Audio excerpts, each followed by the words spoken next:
And after that, we'll come to a question that, to a request for the floor from Intermanager NGO. Now you have the floor to make your presentation.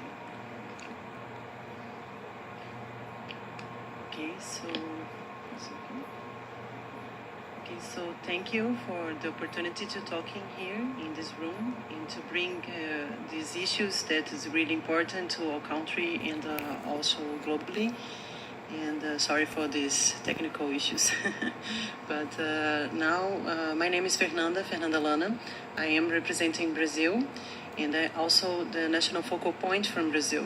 And today we are going to talk about the sustainable fisheries and the climate change data through international cooperation regional priorities, the past, the present, and the future. Including this segment 2 about the capacity gaps and the needs related to conduct of interrogated assessments.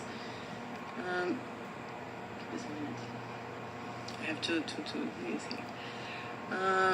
There are some major environment issues that are national, but we can consider this as global, as the fishery statistics and the biodiversity and the habitat degradation, marine environment pollution, and the exploration and the production activities, and about the oil and the gas and the pre-salt. The reduction of the fish stocks, the predatory fishing, and the climate change that we can approach about the variation of the temperature, the sea level, and about the production. We also, in Brazil, we have some national actions that we are trying to do about the grants to national fisheries management.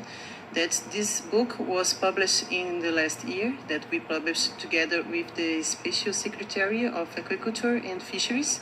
It's called the SIAP, and the Organization Ibero-American of States, the OAE. And this book, the issues that he approached is about the statistic and the quantification of national fishery production. Also, all our ways of tracking vessels in Brazilian waters.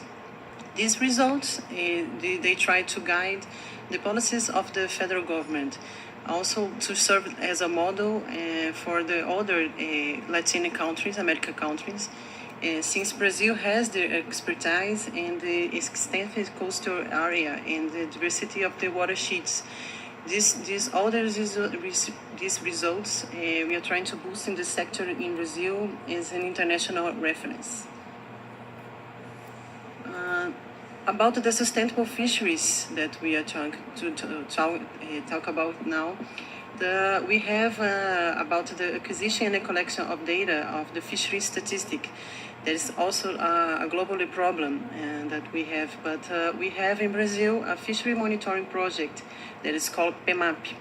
This PEMAP, which has been developed through several states of Brazil, and as a measure which aims to support and to monitor in the analysis and the evaluation of impacts of fisheries and fishing areas. Also to evaluate of the impacts of fisheries and the fishing areas in the influences that exploration and the production activities being, this is initiative of Petrobras. And also the license institution that we have is IBAMA, also connected to the Ministry of Environment of Brazil. And this project has several partners, since we have the Institute of the Fisheries Institute of Brazil, also the universities. The PEMAP, this project, it monitors the fishing landings and the socioeconomic variables related to the fishing activity and the data that are included in the database, and the use for the production or fishing statistics at the municipal, state, and federal levels. So this is the states that this project englobes. That's the Rio de Janeiro, the coast of the Rio de Janeiro, São Paulo, Paraná, and Santa Catarina.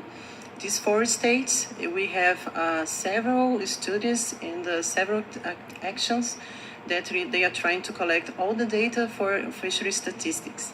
So, at this moment, they are really working about with this data. We are not have results published yet, but we have now collecting this data.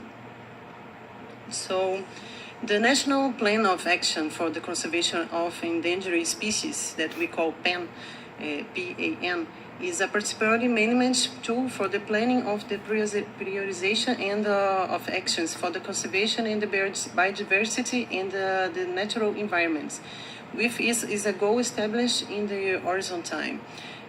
This pan is like we have this example, the pan sharks, that we have the national action plan for conservation of sharks and rays that he started in 2014 and ends now 2019.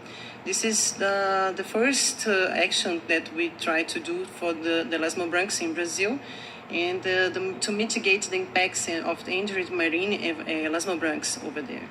So we have another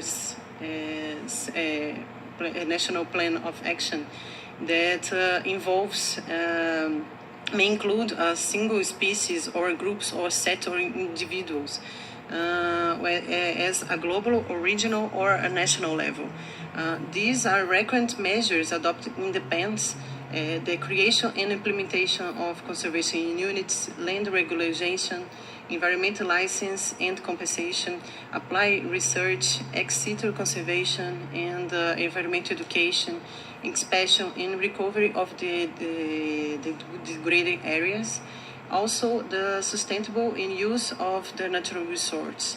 As this example, we have the pan corals that is conducted by ICMBio, that is the Chico Mendes Institute of Conservation of Biodiversity in Brazil.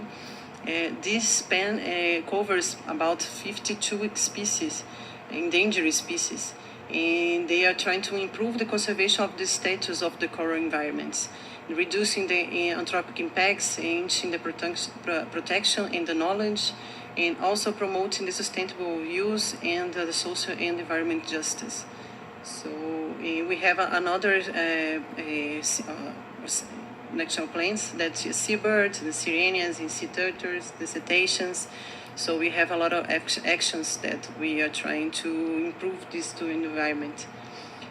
In an overview, this graphic indicates a process of the exhausting of the exploited marine fishing stocks, and the situation is familiar for those the Brazilian continental waters. This development of the fishing industry has led a rapid increase in the production. So we can see in this graphic that the largest national effort in surveying occurred between 1995 and 2005. Was the development of the program to evaluation of the sustainable potential of the living resources in the exclusive economic zone, we call REVISE, that was conducted in Brazil. Also, about the climate change, we can be approached about the main effect in the coastal zone is the increase of the relative mean of the sea level. Also, we can see the intensification of the storms and the acidification of the oceans. Also, we can see the change in the behavior in the marine currents. But to compare about what a study that we are doing, we are conducting in this in Brazil, we can approach the climate change to elements of the fauna that we collect in testimonials of the archaeological remains, of the archaeological sites that we have located along the Brazilian coast, which we can determine the geochemical signs about in the past environments, and to estimate the dominance of the paleotemperature and the paleosalinity.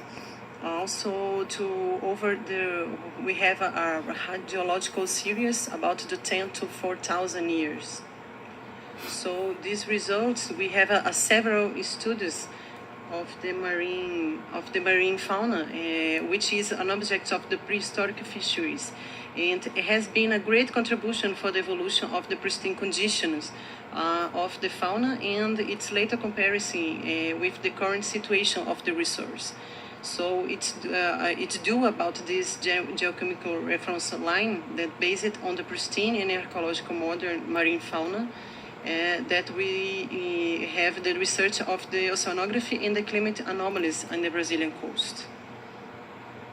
So we have the tooth of the sharks is a really good material that retains the temperature and the salinity about over these years in the past. So we can compare into the present and can put something to the future about these results that we are doing the isotopic analysis. So these shield mounts that we call are areas can be made associated with the nursery or feeding ground of sharks, because we found this fact we can interpret it that we found a lot of these small vertebrates of newborns, and we can corroborate with this is a recent photo that we captured with shark with many babies in these areas that we collected these tools and vertebrates. So finally, all these actions that Brazil is conducting, we have the fishery statistic with PEMAP that this information can be a potential and actual iteration of the fishing and activities related to the oil and the gas production. But we have to this information and these results to guide to the strategic decision made by the sector and elaborating of the public policy to aim to improvement in the coastal marine fishery of Brazil. Also, these the geochemical science we can do this comparison to the past and to see the present and to see how it's going to be in the future. So we can provide a more accurate view about this climate change and shaping the future. So that's it. Thank you so much. I'm open to questions. Thank you, Ms. Fernanda, for your presentation and for a very good national perspective that you've given us today. And I'm sure Excellencies will be inclined to ask questions.